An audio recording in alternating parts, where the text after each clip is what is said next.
novedad de lo que es el trasplante en el Perú. Agradecer al comité organizador por este evento. Y bueno, empezaremos con las ponencias.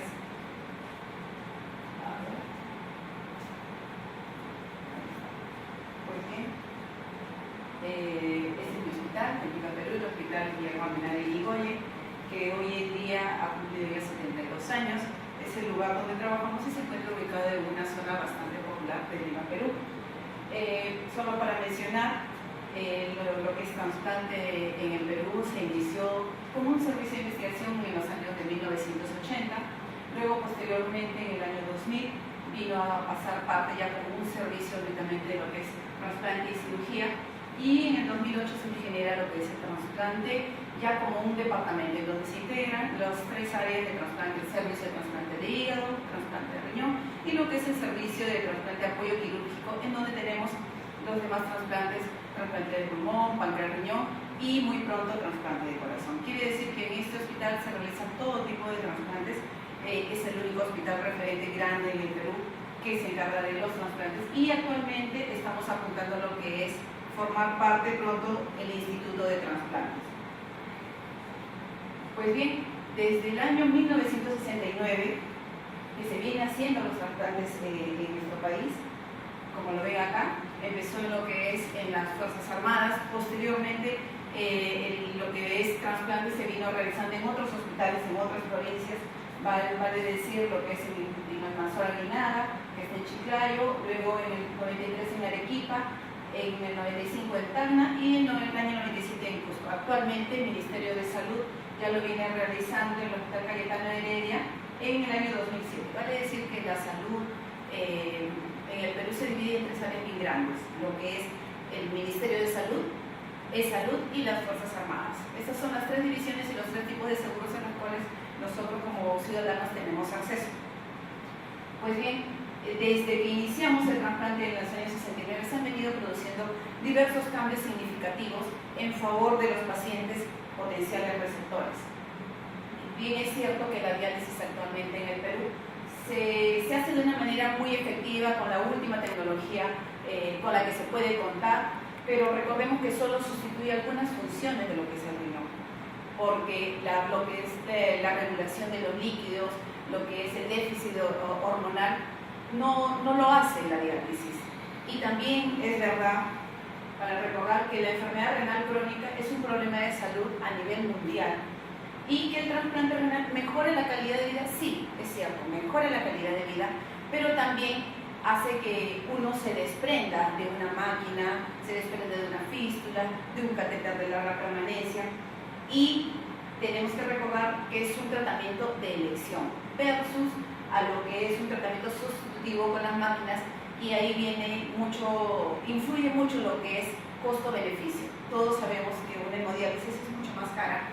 Un paciente en estos programas cuesta mucho más que un trasplante. Un trasplante le va a mejorar la calidad de vida, va a tener mejores estilos y va a tener mayores oportunidades. Inclusive, lo que es más importante para el paciente es la reinserción en la sociedad. Por consiguiente, no solamente con lo que es trasplante renal, sino también con otros órganos, llámese trasplante de hígado, trasplante de pulmón, trasplante de corazón. Y lo que tenemos que tener muy en cuenta es en qué momento se realiza el trasplante. El momento ideal para un trasplante no solamente es con indicación, sino que las condiciones en las cuales ingresa un paciente a un trasplante, su evolución va a ser mucho mejor. Mientras menos tiempo el paciente haya estado en diálisis, mientras su MEL sea más bajo, entonces el paciente va a tener una recuperación mucho más pronta. Más allá de la etiología, como les decía, nosotros cuando empezamos el trasplante empezamos con un área física muy limitada, con 5 enfermeras, 5 técnicos y con unos conceptos muy básicos. Lo empezamos en el año 2000. Conceptos básicos sabiendo que el trasplante es un cuerpo extraño, sabiendo que cuando se habla de trasplante se habla de complicaciones, pero sobre todo teniendo muy claro las bases del trasplante. Todo personal que quiere o que desea trabajar en trasplante tiene que saber muy bien manejar lo que es la inmunosupresión, los tipos de inmunosupresores, que desde los años 60 a los años actuales ha habido una gama, una serie, una variación de estos, ha habido una evolución de los mismos. Por consiguiente, así como evoluciona la tecnología, también tiene que evolucionar nuestros conocimientos. y la enfermera no es ajena a ello. Hablar de rechazo, de cuáles son sus posibles formas de manejo y las complicaciones que puedan venirse postquirúrgicas, ya sea complicaciones clínicas o complicaciones quirúrgicas propias del trasplante. Pues bien, es así que el antes y ahora el después. Actualmente somos un equipo de trasplante en donde están los tres jefes, el doctor José Carlos Chama, que es el jefe del departamento, y los tres jefes, el doctor Padilla, el doctor Rondón y el doctor Molina, respectivos jefes de cada área. Y tenemos ya varios clínicos, cirujanos, cardiovasculares, etc. Y el pool de enfermeras que actualmente trabaja en este servicio, acá solo hay una parte, hay el 30%, son un total de 35 enfermeras asistenciales, 15 técnicos, y nuestra actual UCI en la cual en la imagen anterior ustedes vieron que era solo una máquina Uniconcode, que con parámetros muy básicos ahora contamos con monitores de 7 parámetros, camas exclusivamente para el área de trasplante y una UCI propiamente dicha con 3 camas. Entonces, con todo este recurso que actualmente contamos, es que nosotros tenemos que tener muy en claro la enfermera de trasplante, primero para proporcionar salud, para proporcionar cuidado, tenemos que tener bien claro cuál es la ley que ampara al paciente. La ley que ampara al paciente, que sabemos que toda persona tiene derecho a la protección de la salud en los términos que establece la ley, pero también nosotros tenemos que cuidar nuestro trabajo y nuestra casa. Eso quiere decir que tenemos que tener bien claro que la enfermera, todas sus acciones van dirigidas a la recuperación y promoción de la salud del paciente. No solamente es el paciente enfermo que busca trasplantarse y que su recuperación acaba con el alta, porque bien sabemos que nosotras como enfermeras nos desarrollamos en las diferentes áreas asistenciales, administrativas, de docencia y de investigación. Son cosas que no debemos olvidar, porque como somos un hospital trasplantador, no todos los hospitales de un país hacen trasplantes. Sabemos que el trasplante es la estrella de todo hospital. Pues bien, es así que nosotros gestionamos el cuidado con esta nueva política. La gestión centrada en el cuidado de la persona. Pero ojo, acá no hablamos solo del cuidado de la persona, del usuario interno, también tenemos que hablar del usuario externo, en donde tenemos 4 ejes de desarrollo muy importantes, en lo que es el sistema de gestión de la calidad de los cuidados, gestionar el potencial del desarrollo humano, gestión de los procesos y uso de la transferencia tecnológica y el fortalecimiento de la cultura organizacional en enfermería. Estos 4 pilares van de acuerdo a los ejes estratégicos institucionales y tenemos que tener muy en cuenta, porque si queremos obtener buenos resultados para gestionar un buen cuidado, toda enfermera que entra a trasplantes tiene que dominar estas áreas. Pues bien, para nosotros poder gestionar el cuidado, que es el tema de mi presentación, lo hemos planteado desde 4 perspectivas. La perspectiva de aprendizaje, lo que es la perspectiva de procesos internos y la perspectiva del cliente y desde la perspectiva financiera. Obviamente la perspectiva financiera no depende de nosotros, pero los resultados que volquemos nosotros sí influyen en la parte financiera, porque va a determinar la eficacia y la eficiencia con la cual se brindan estos cuidados. Desde la perspectiva de aprendizaje y crecimiento, estamos abocados mucho a desarrollar el potencial humano. La enfermera de trasplante tiene que ser un personal que tenga desarrollo, que no se duerma en su laurel, que no duerma con sus conocimientos. Es por eso el motivo de estar aquí presentes, de venir a preparar gente, a capacitar gente. ¿Por qué? Porque si nosotros no desarrollamos esto, simplemente los cuidados tampoco van a estar a la altura o al nivel del desarrollo tecnológico y de cuánta necesidad tenga nuestro paciente, porque nosotros no solamente vamos a ver, no solo satisfacemos sus necesidades humanas, sino también las respuestas humanas. Y más adelante vamos a darnos cuenta que no solamente evaluamos a un paciente que necesita un tratamiento y un cuidado solo para su recuperación hospitalaria. Dentro de lo que es el desarrollo del potencial humano, evaluamos el desempeño laboral, la sensibilización de los valores, mejoramos la competencia. Hoy en día ya no hablamos de un manual de organizaciones y funciones como enfermeras, hoy hablamos de un manual de perfil de puesto. Quiere decir que tenemos que tener competencias, conocer cuáles son nuestras competencias, y esto se da ¿por qué? Porque ahora la enfermera tiene que tener una especialidad para poder desarrollar lo que es su parte laboral en trasplante. Nosotros contamos con enfermeras especialistas en emergencia, especialistas en cuidados intensivos. Si no tienen ese perfil, no podríamos laborar en estas áreas que son altamente estratégicas con una alta demanda de competitividad. Pero sobre todo también gestionamos nuestro cuidado en función al método socrático. Quiere decir buscar que las personas sean parte de la solución de un problema, pero para ello tiene que conocerse a sí mismo porque tiene que tener capacidad resolutiva. Si la enfermera no tiene capacidad resolutiva, simplemente va a venir a ser parte de los problemas. Y nosotros no queremos ser parte del problema, sino que tenemos que ser parte de las soluciones, que es lo que actualmente ahora se pide. Luego, brindar soluciones en procesos eficaces desde la perspectiva de procesos internos. Es verdad, tenemos que manejar lo que es la teoría Z. Manejamos la teoría Z. Es decir, un modelo en donde el trabajador no tiene que perder la parte humana. Si bien es cierto, la parte humana la tenemos en el hogar, la tenemos en nuestra familia, pero desde el momento que pisa un hospital, es cierto, nos miden por nuestro desempeño laboral, pero no se puede desensibilizar el trabajador. Y para eso el trabajador tiene que sentirse protegido, tiene que sentirse respaldado, y eso eleva su autoestima. Desde la perspectiva del cliente y la satisfacción del usuario. Como les vuelvo a decir, ustedes vean la satisfacción del usuario, pero no nos abocamos solamente a la satisfacción del usuario externo como tal.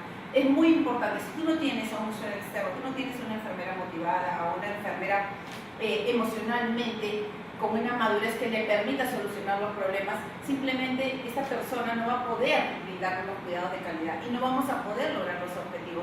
Entonces es muy importante para la satisfacción del usuario interno generar confianza y credibilidad, asignar mentores, quiere decir buscar gente nueva, con nuevos conocimientos, con nuevas perspectivas, con nuevas ideas. Yo siempre he dicho, y se lo digo a mis colegas, es muy importante la experiencia y la juventud. Esa mezcla es muy buena y produce muy buenos resultados. ¿Por qué? Porque la enfermera antigua tiene mucha experiencia, esa experiencia empírica, tiene mucho conocimiento. La enfermera moderna de hoy en día se aboca mucho a la parte teórica, a la tecnología. No vamos a dejar de ver una enfermera que se aboca mucho al monitor, mucho a los celulares. No, esa combinación es una mezcla perfecta, de tal manera que hace que nuestra visión como profesionales, como abogadas, como cuidadoras del paciente, no veamos de manera frontal, sino que también veamos hacia los costados. Es decir, una actitud positiva, una mente abierta hacia los cambios. Yo siempre he dicho de que no hay experiencia mala, por el contrario, toda experiencia, por muy mala que sea, la experiencia va a ser positiva porque va a ser constructiva. Y eso es lo que ahora es una parte muy importante para poder manejar la actitud en la enfermera que viene a cuidar al paciente que requiere de muchas necesidades. Aplicamos la teoría de Peplau, es una teoría particularmente que nos ayuda mucho en las relaciones interpersonales. Si uno no se siente cómodo, no se siente bien, no puede llegar al paciente, no puede generar esa confianza o esa credibilidad que un paciente trasplantado requiere, entonces simplemente ya no va a haber satisfacción del usuario y no estaríamos cumpliendo con el objetivo. Es importante este enlace entre el paciente y la enfermera, porque no solamente, como les decía al inicio, vamos a detectar problemas de salud, vamos a tener problemas de su entorno social, qué tanto esta persona va a poder reinsertarse a la sociedad, qué tanto vamos a lograr cuando este paciente se trasplante. Y no solamente hablo de trasplante de riñón, hablamos de otros órganos, como les decía hace un momento. Y, como les mencionaba hace un momento, desde la perspectiva financiera, porque vamos a mejorar la productividad, la producción de toda institución. Tenemos que hacer un buen uso del recurso humano, del recurso material, porque todo eso apunta. Recordemos que el trasplante es una cirugía, si bien es cierto, es la más compleja en el mundo, pero también tiene alto costo. Entonces, si nosotros sabemos optimizar bien nuestros recursos, logramos que la trabajadora cumpla sus tiempos y movimientos y el objetivo de la recuperación del paciente se dé en el plazo más corto, entonces indirectamente estaremos contribuyendo a mejorar la productividad y el rendimiento anual, que es lo que toda institución mide. Finalmente, para una institución, ¿qué le interesa? Le interesa los resultados. ¿Cómo lo lograste? Muchas veces no están muy abocados a eso. De eso nos encargamos nosotros, ¿sí? Pero finalmente la institución nos mide por indicadores. Pues bien, yo les hablaba hace un momento de las competencias. Con respecto a lo que es competencias, nosotros vemos, con respecto a las competencias, es una interacción armoniosa de habilidades, de conocimientos, de técnica, pero a la vez determinan el desempeño de las personas. ¿Qué tipo de desempeño? No solamente, no basta con ser un buen profesional. Podemos ser las mejores del Perú, las mejores de Colombia, las mejores, qué sé yo, de los países más desarrollados. Pero si no eres buena persona, simplemente no vas a poder acoplarte a este grupo, porque les hablaba hace un momento, para poder gestionar el cuidado, nosotros tenemos que generar credibilidad y confianza en el paciente. Solo así se logra obtener los resultados deseados finalmente. Y para esto, les decía hace un momento, saber hacer. No solamente saber ser, sino saber hacer las cosas, cómo las vamos a viabilizar. Y acá vienen los conocimientos, experiencias y títulos, las capacitaciones, el actualizarse constantemente, porque el trasplante no es un trabajo de rutina, es un trabajo dinámico en el que día a día cada paciente trasplantado es un mundo, y eso lo sabemos todos acá presentes. El poder hacer va a depender mucho de las habilidades y destrezas con las cuales nosotros nos desempeñemos para poder lograr los objetivos. Y el querer hacer, que viene a ser la actitud con la cual uno viene para poder brindar esos cuidados de calidad.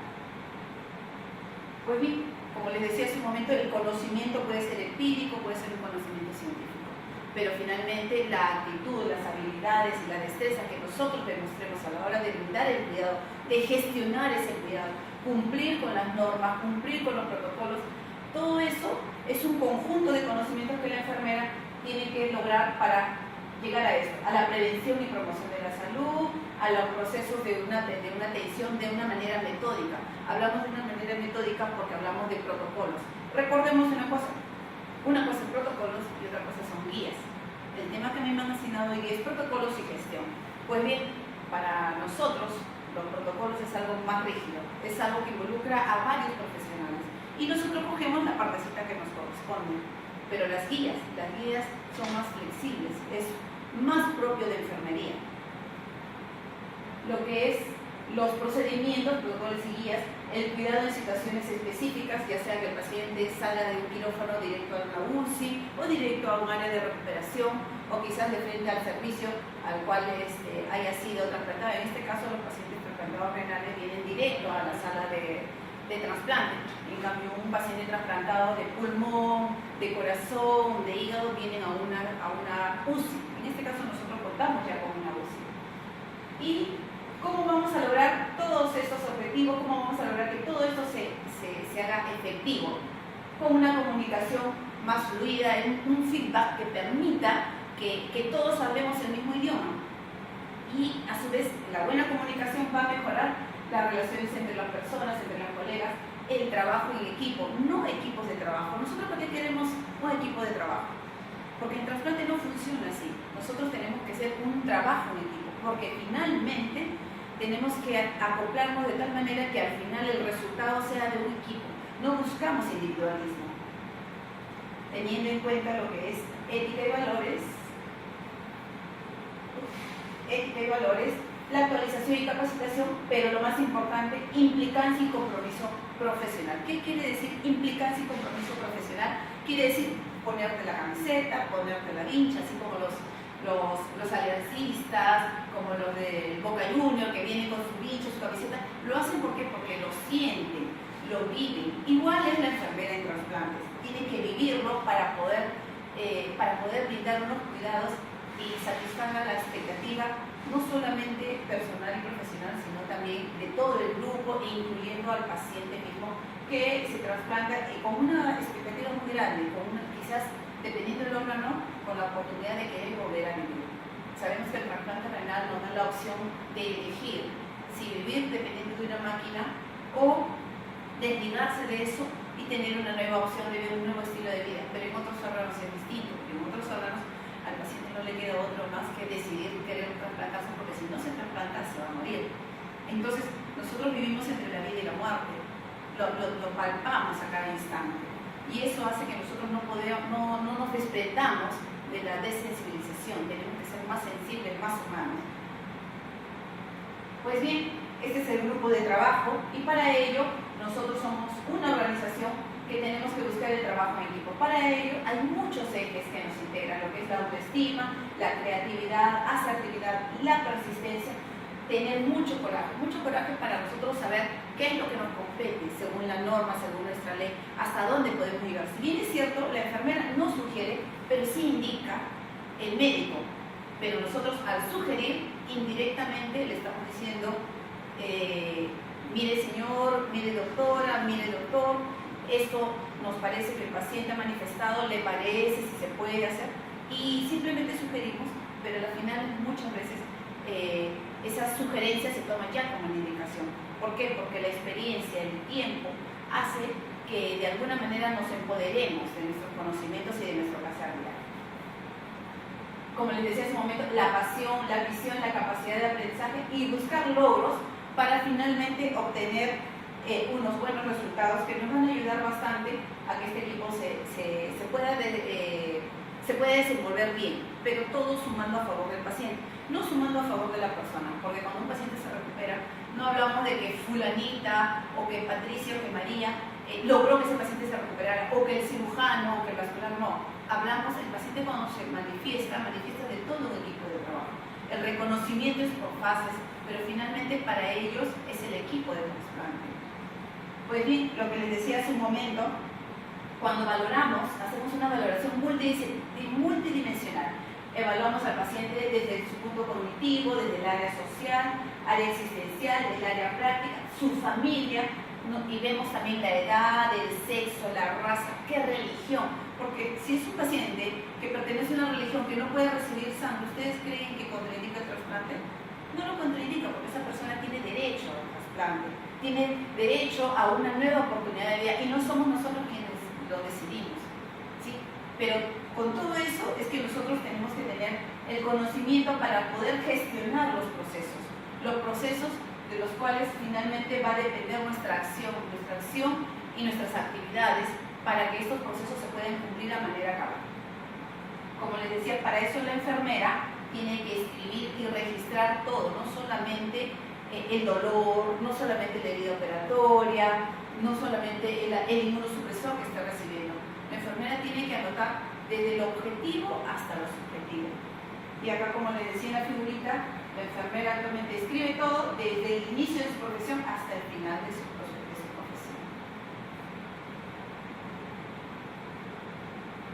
Pues bien, hablábamos de lo que eran protocolos. Les decía hace un momento que los protocolos son instrumentos, herramientas rígidas en donde cada profesional coge y hace lo que tiene que hacer. Nos dicen cómo seguir los pasos, los parámetros para poder evaluar a un paciente. Pero estas herramientas nos ayudan a tomar decisiones. Son documentos que establecen una normatividad. Es una norma, tal cual hay que cumplirla. Es importante porque es una fuente de información e incorpora nuevos profesionales. Sí, es verdad. Pero esto es para la parte médica. Los protocolos porque hay que acreditar, tienen que ser firmados, validados. En enfermería no manejamos protocolos. Estamos acostumbradas a decir protocolos. El protocolo para la biopsia, el protocolo de inmunosupresión. Actualmente en mi país y a nivel mundial ya se habla de guías. Las guías, las cuales están aprobadas por la Lyon Commission, en las cuales la enfermera describe los pasos que tiene que seguir para poder seguir a un paciente trasplantado renal, a un paciente trasplantado de hígado, para seguirlo, cómo se realiza una biopsia, cómo se hace la curación de un catéter, cómo se coloca una sonda Foley en el caso que un paciente sea trasplantado de riñón, cómo se hace la curación de las heridas. Entonces, estas guías ayudan a que el paciente esté menos expuesto a riesgos, a eventos adversos que actualmente son los términos que venimos manejando. ¿Sí? Entonces yo les puedo mostrar todos estos protocolos que se manejan actualmente, pero no hay nada que descubrir, no hay nada que crear, porque esto ya está dicho. Uno entra y busca en internet y la información está para todos. Entonces no es lo que les vengo a traer el día de hoy. Lo que nosotros practicamos actualmente son las guías, pero guías en función a que, como les decía hace un momento, guías en función al riesgo de infección, porque son nuestros diagnósticos de enfermería. Nosotros no indicamos si tiene infección, qué medicamento va a recibir. Nosotros no hacemos el acto quirúrgico. Lo que nosotros hacemos son las respuestas humanas y a las cuales vamos a tener que tratar de acuerdo a las indicaciones y a las cuales nosotros tenemos que estar actualizados. El riesgo de infección es un diagnóstico de enfermería. El dolor agudo, los conocimientos deficientes, el exceso de volumen, la ansiedad. Todos estos diagnósticos son propios de enfermería, los cuales van a conllevar a nuestro actuar. Y estos son diagnósticos estándares que son muy similares, llámese aquí en Colombia, en Perú, en Brasil, en Chile, en España, en Italia. Hay mucha similitud. Esto es lo que les decía hace un momento, que la preocupación por la calidad de la atención no es nueva. Esto ya se viene desde los años 1950 y que está escrito por autores americanos, en donde los errores humanos cada vez han sido más frecuentes. Y esto es lo que ha conllevado a que nosotros actualmente hagamos los resúmenes briefing. Estos resúmenes briefing son reuniones multidisciplinarias que después de un reporte de enfermería se da las pautas. Son resúmenes de 3 a 5 minutos en donde se le dice, tal paciente el día de hoy tiene que hacerse una biopsia, perfecto, ¿cuál es el plan de trabajo?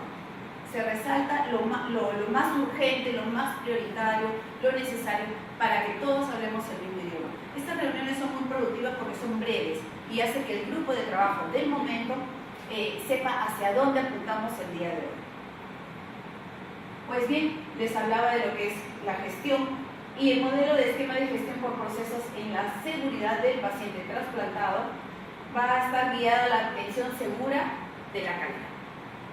La institución que nosotros prestamos el Seguro Social, tenemos que ver la implementación de una cultura de seguridad. Manejamos 5 guías para la seguridad del paciente, lo que es el riesgo y prevención de caídas, manejamos lo que es la prevención de úlceras por presión, el lavado de manos, manejamos la administración segura de medicamentos y el checklist.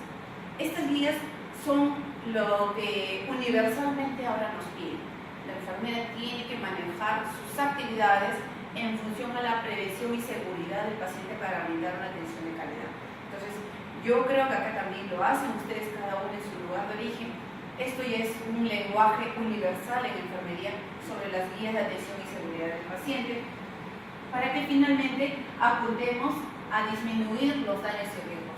Porque no es posible que un paciente venga para un trasplante y salga con una fractura, salga con una úlcera por presión porque su recuperación quizás fue más lenta, más larga, o quizás por su estado de desnutrición contribuyamos a la formación de estas mismas. Entonces, no podemos, como les decía hace un momento, ser parte del problema, tenemos que ser parte de las soluciones. Y en este caso, la Young Commission nos exige prevenir estas complicaciones. Y es así que aseguraríamos una atención de calidad, haciendo un análisis de los incidentes y eventos adversos, divulgar las acciones de mejora, la comunicación y trabajo en equipo y la participación del usuario en las decisiones. Es muy importante la participación del paciente, pero en este caso de un paciente trasplantado, sabemos que no solamente nos abocamos al cuidado del paciente, sino también de la familia, porque la familia también está involucrada. Pues si queremos que este paciente se trasplante, ¿para qué se trasplanta? Se trasplanta para su reinserción a la sociedad. Por consiguiente, si queremos obtener buenos resultados, es muy importante que la familia también sepa cómo se trata este tipo de pacientes trasplantados. Porque los estilos de vida que va a adecuar con el tiempo van a ser casi normales, con la diferencia que va a tomar su inmunosupresor como cualquier paciente diabético, como cualquier paciente que sufre de la presión alta. Sí, pero esas personas tienen que aprender a cuidarse mucho, pero para ellos sus estilos de vida van a cambiar. Y es así que se hace un seguimiento post-trasplante monitorizado desde el punto de vista de la enfermera coordinadora, quien hace el seguimiento quincenal y mensual durante los 3 primeros meses. Porque después el paciente va a poder reinsertarse a la sociedad, va a poder hacer su vida normal, va a poder volver a trabajar. Entonces, ¿qué nos garantiza que la presión social no sea mayor que lo que él necesita? Si es un paciente alcohólico, puede volver a caer en el alcohol, si la presión es muy grande. Si frecuenta los mismos amigos que lo conllevaron a dicha enfermedad, si sus hábitos alimenticios no mejoraron, si sigue comiendo con la misma cantidad de sal, todos esos hábitos y estilos de vida es lo que el paciente, solo tenemos 3 meses para enseñarle lo que duró toda una vida y lo que llevó a la enfermedad, lo tenemos solamente que cambiar en 3 meses. Es decir, la enfermera tiene que luchar contra el tiempo.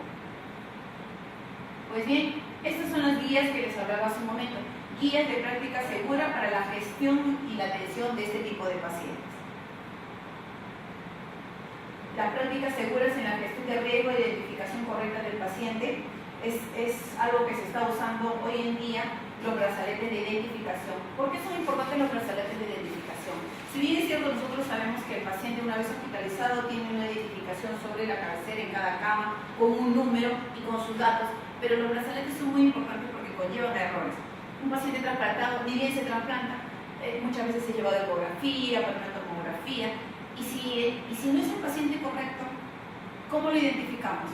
Si el paciente no puede hablar, no puede comunicarse, y si el técnico es alguien que vino recién al cambio de turno, entonces el brazalete de identificación nos permite identificar si es la persona correcta quien estamos haciendo el procedimiento.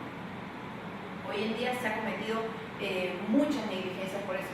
Hemos escuchado en las noticias, en el mundo, que a veces entran por una cirugía de la pierna derecha y les operan la pierna izquierda.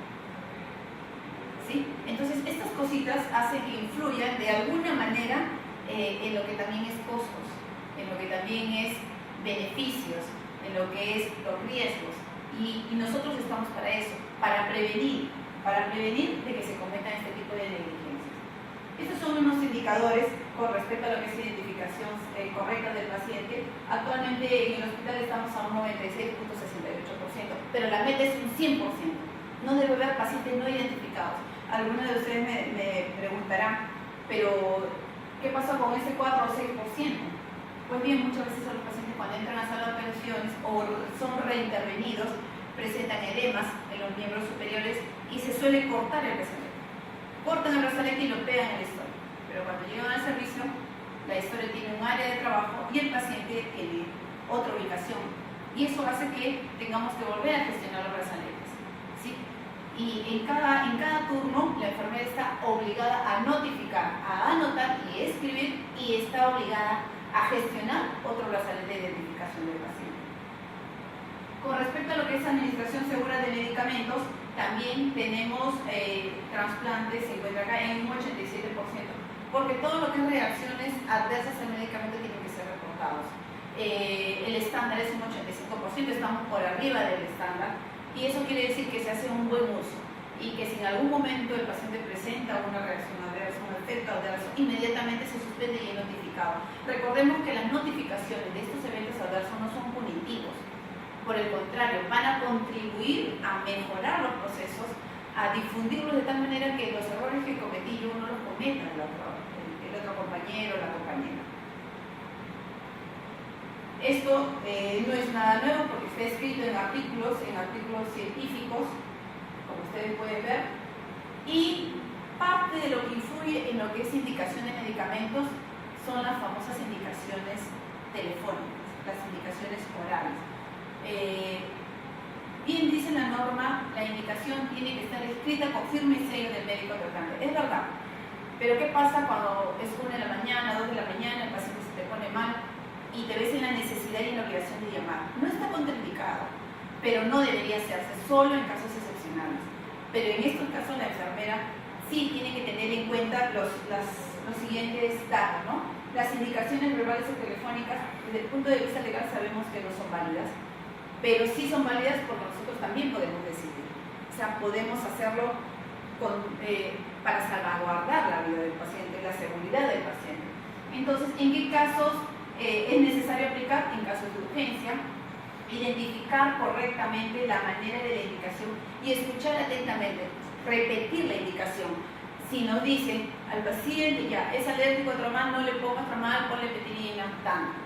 Se le pone la petirina y nosotras, que somos las receptoras de esa comunicación, tenemos que decir, perfecto doctor, entonces le ponemos petidina, 2 nanogramos por 100 mililitros. Entonces tenemos que repetir esa información para estar seguras, pero lo más importante, que les decía hace un momento, repetir verbalmente la orden, el médico deberá decirnos, sí, efectivamente, por favor, así se administra. Regularizar la orden lo más pronto posible, pero sobre todo aplicar nuestro juicio, nuestro valor crítico. Porque si bien es cierto, nosotros no indicamos, pero tenemos la capacidad y, como le decía la norma y la ley del enfermero, nosotros somos los responsables directos, porque somos nosotros los que vamos a administrar ese medicamento.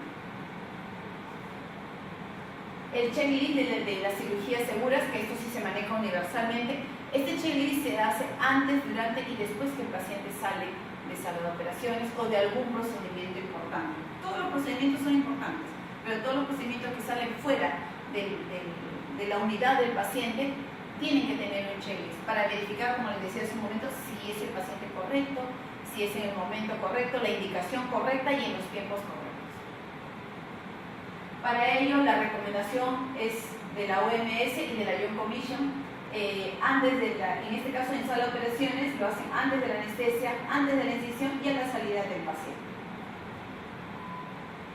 También tenemos una directiva que nos habla de lo que es riesgo de prevención de caídas del paciente. Esto es lo que les decía hace un momento. En el caso de trasplante, nuestros pacientes tienen alto riesgo a las caídas. Alto riesgo, ¿por qué? Porque toman medicamentos, toman medicinas, son pacientes muchas veces con neurotoxicidad, llámese en el caso de los trasplantados renales, urémicos, en el caso del paciente trasplantado de encefalopáticos.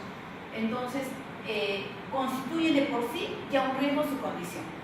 Y el paciente trasplantado también es un paciente de alto riesgo porque tiene un grado de dependencia 5. Entonces, las caídas de los pacientes son eventos muy frecuentes en los hospitales en el mundo. O sea, no es que solamente en el hospital CD o en otro hospital, es frecuente, es parte de las estadísticas y de los indicadores de calidad.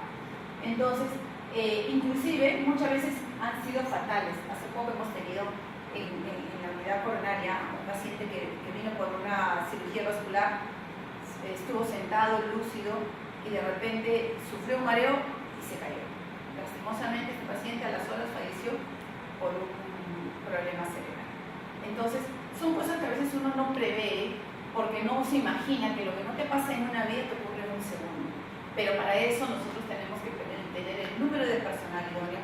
A veces no estamos el personal completo, pero sí hay estrategias, hay mecanismos de traer al familiar, el tenerlo en su cama, con las garantas levantadas, y educar al paciente para que no haga ninguna acción si no es con el personal sanitario, si no es con el técnico, con la enfermera, con el médico. Pues bien, dentro de lo que es indicadores de caída, llegamos a lo que es, manejamos la prevención con un 100% teniendo una valoración de escala que nos permite decir que a Dios gracias hasta ahora no ha ocurrido que ningún paciente sea valorado, pero sí que se haya caído. Generalmente se resbalan, a veces se resbalan porque el paciente hace una mala maniobra, pero realmente las tasas son muy bajas. Hemos tenido solamente una caída en el año 2019. Sin embargo, esto nos conlleva a que la norma dice hacer un plan de mejora y se tiene que hacer porque no puede volver a ocurrir incidentes de este tipo. Y la guía nos dice además el uso de la escala de valoración de Down, que esto lo tenemos en nuestros cables. Todo paciente que ingresa al servicio tiene su escala de valoración de dolor, su escala de valoración para UPP y la de Down que nos permite medir el riesgo a caída. El uso de las barandas, un ambiente ordenado e iluminado, porque si los peldaños no los tenemos con los geles adecuados, puede resbalarse, el paciente puede pisar al filo, puede caerse. Si la silla la tenemos, puede tropezarse, la punta del velador tiene que ser rombas, no pueden ser de puntas. Todo eso son factores de riesgo, de los cuales a veces son inevitables, pero sí nosotros estamos en la obligación de prever y de tomar la mejor medida, todo en seguridad del paciente, para evitar más complicaciones.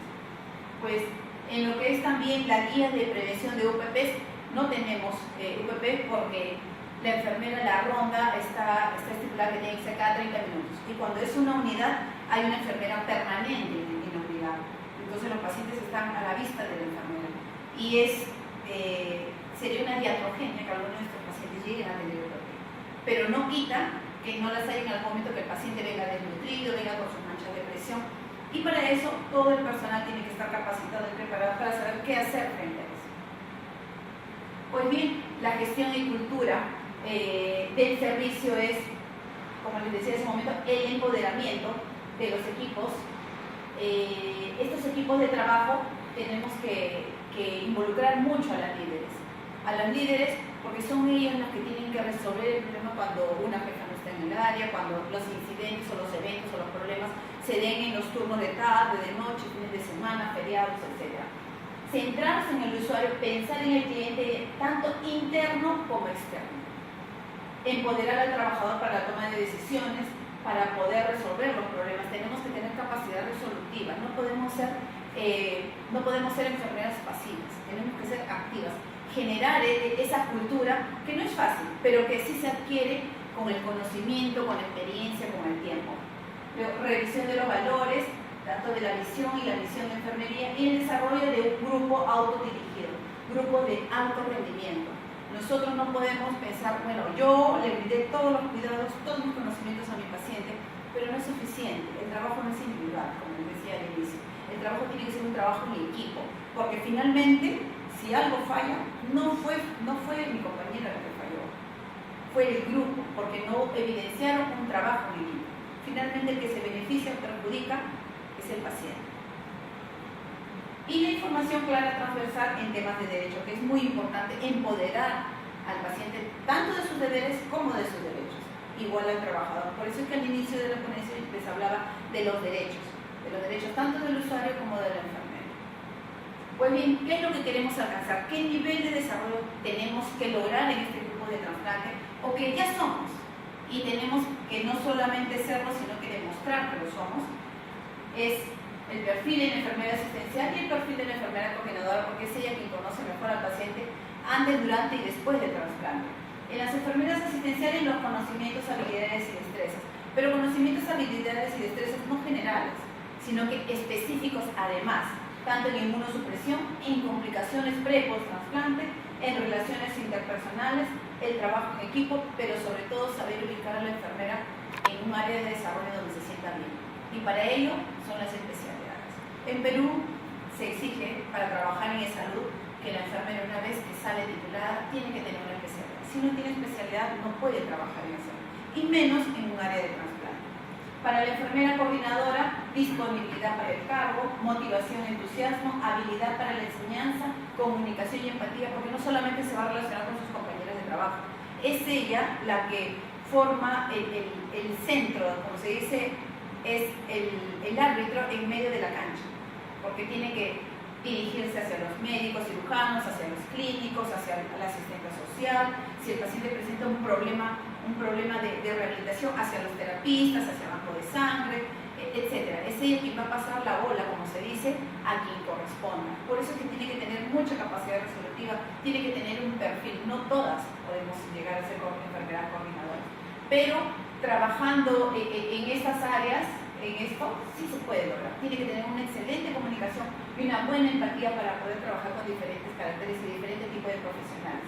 Experiencia en el manejo de recursos humanos y materiales y sobre todo conocer aspectos médico-legales.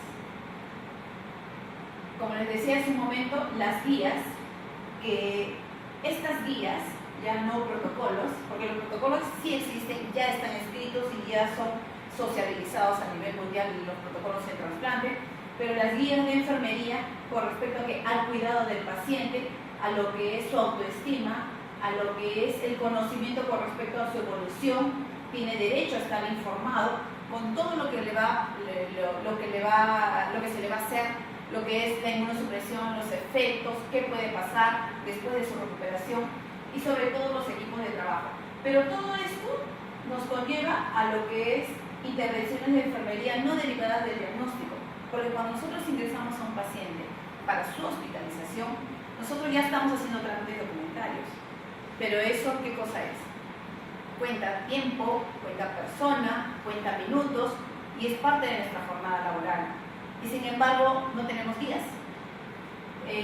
Declarar la verdad al paciente, la colaboración con el médico, lo que es el apoyo y educación familiar, el intercambio de la información, protección de los derechos, control de los medicamentos. O sea, no tenemos guías. Tenemos manuales y existen protocolos.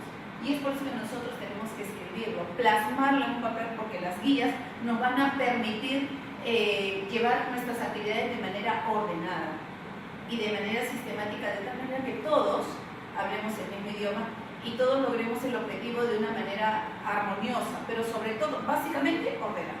Enfermera que no es ordenada es una enfermera que finalmente puede lograr el objetivo, pero ¿de qué sirvió que solo en su turno, si la compañera que viene no va a recibir la información de manera correcta, tal cual se tiene que transmitir?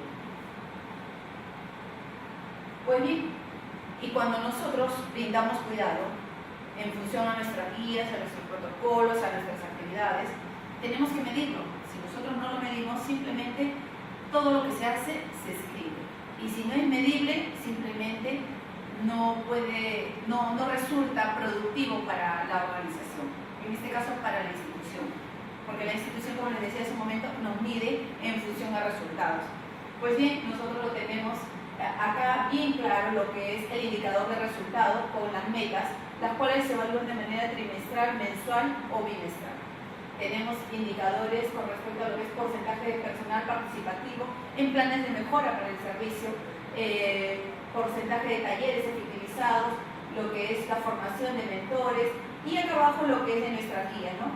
Los UPPs, de la profesión, caídas, lo que le mostraba hace un momento. Todo eso tiene que ser medido, tenemos que escribir. En eso sí nos lleva mucha ventaja lo que es las colegas de Colombia porque les escriben bastante.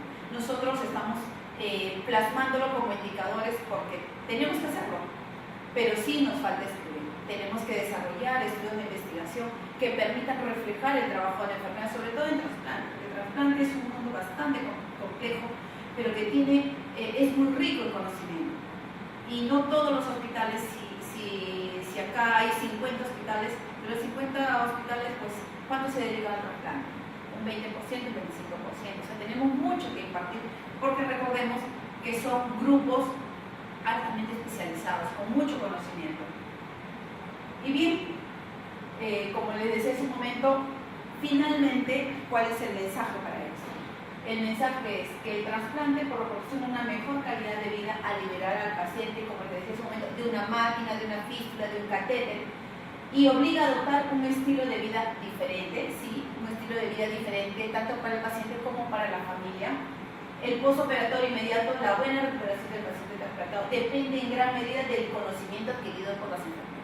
Porque ese conocimiento que tengamos hoy día con este paciente, esa experiencia, se la vamos a transmitir a otro paciente para que no incurra en los mismos problemas, en los mismos hábitos que lo conllevaron en algún momento a alguna complicación o a la propia enfermedad.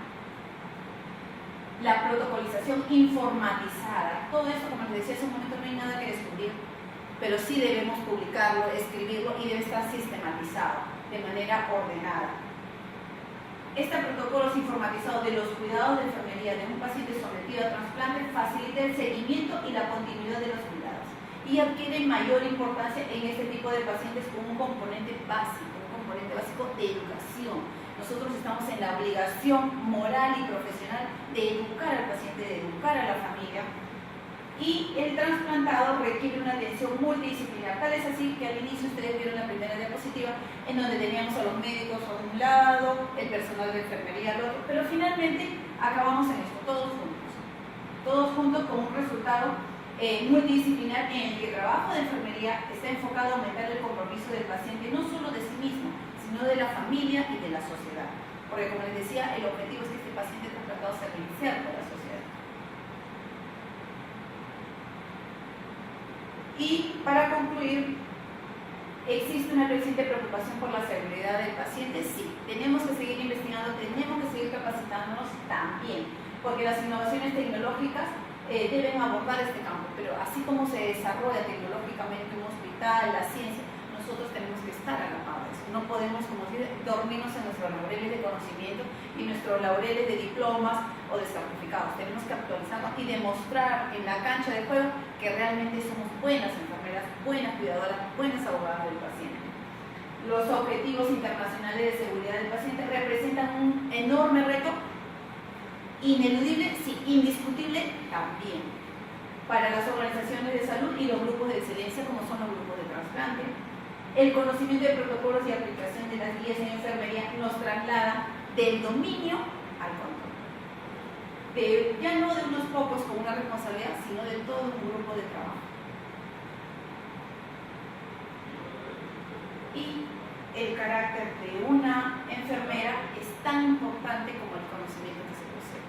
Yo espero haber podido traerles algo de la experiencia que actualmente venimos manejando en nuestro país, con muy buenos resultados.